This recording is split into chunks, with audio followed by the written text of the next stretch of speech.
શ્રમ કૌશલ્ય વિકાસ અને રોજગાર વિભાગ હસ્તકની મદદનીશ નિયામક કચેરી તરસાલી વડોદરા દ્વારા સંરક્ષણ ક્ષેત્રમાં ભરતી થવા ઈચ્છનાર ઉમેદવારોનું ભરતી પૂર્વેનું ફિઝિકલ ચકાસણી માટેનો નિઃશુલ્ક કેમ્પ માંજલપુર સ્પોર્ટ્સ કોમ્પ્લેક્સ ખાતે યોજવામાં આવ્યો હતો.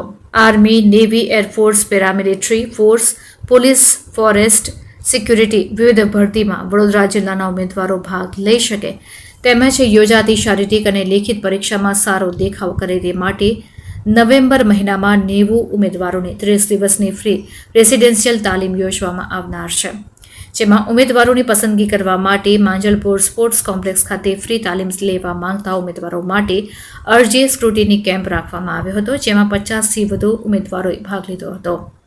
અહીં તાલીમાર્થીને રહેવા, જમવાની, ક્લાસ, કોચિંગ તેમજ સાહિત્ય વિના મૂલ્યે પૂરું પાડવામાં આવશે તેમજ એક્સ સર્વિસમેન તેમજ તજજ્ઞ ફેકલ્ટી દ્વારા શારીરિક અને લેખિત પરીક્ષાની તાલીમ આપવામાં આવશે.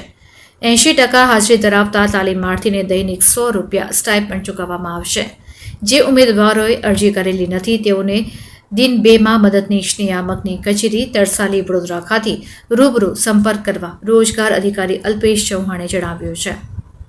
નિયામક રોજગારની કચેરી વડોદરા દ્વારા આજરોજ આગામી લશ્કરી ભરતી મેળા પૂર્વેની નિવાસી તાલીમ માટે છોકરાઓની પસંદગી કરવા માટે આજરોજ સ્ક્રુટિની કેમ્પ રાખવામાં આવેલ છે, જેમાં વડોદરા અને આજુબાજુ જિલ્લાના ઉમેદવારોને ફ્રીમાં નિવાસી તાલીમ મળે તે માટે આજે પ્રાથમિક ટ્રેનિંગ માટે રનિંગ, હાઇટ, વેઇટ, ચેસ્ટની ખાસ ચકાસણી કરવામાં આવનાર છે.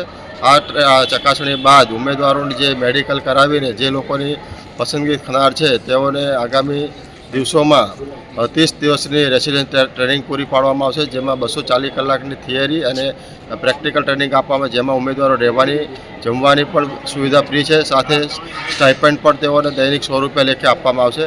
જે ઉમેદવારોને હજુ પણ આ તાલીમમાં જોડાવાની ઈચ્છા છે તેઓ માટે હજુ પણ આ રસ્તા ખુલ્લા છે. જેઓ મદદનીશ નિયામક રોજગારની કચેરી તરસાલી ખાતે તાત્કાલિક સંપર્ક કરવા જણાવવામાં આવે.